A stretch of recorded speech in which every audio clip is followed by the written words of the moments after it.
గోధుమ పిండి బెల్లంతో ఓసారి ఇలా స్నాక్స్ని చేయండి. చాలా టేస్టీగా ఉంటుంది.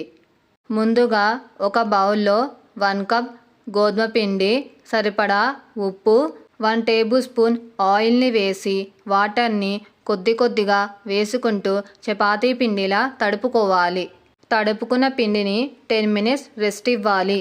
తర్వాత చపాతీ పిండిని కొద్దిగా తీసుకొని దాని మీద పొడిపిండి చల్లుకొని మందంగా అట్లకాడతో రుద్దుకోవాలి.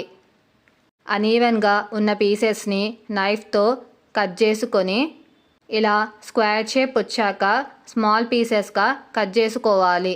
ఒక కడాయిలో డీప్ ఫ్రైకి సరిపడా ఆయిల్ని వేసుకోవాలి. ఆయిల్ హీట్ అయ్యాక మంటని మీడియం ఫ్లేమ్లో పెట్టుకొని బెల్లం కొమ్ములను ఒక్కొక్కటిగా వేసుకోవాలి.